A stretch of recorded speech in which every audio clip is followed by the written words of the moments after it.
Şula adamlar erti men toyma çağırdım. Ne deyip bolsa, hormat et çağırdım, wagt tapsalar gelerler. Yönü şula adamlar ak yürek bilen gelip oturuyor men.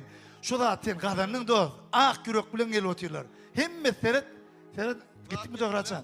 Seret, ha?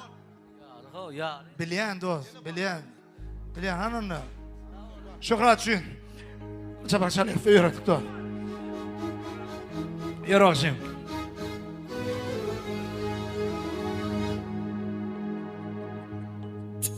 Sağ olasın, ömrüm olsun.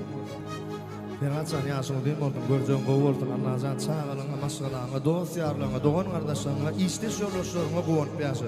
Ömrüm olsun. Elmidamı sizin olacağınızda, hem de canımın olacağınızda, dinle tüyü katlaşacak. Canına sağ oldum, yaşlı can sağ oldum. Ömrüm olsun. Farcam,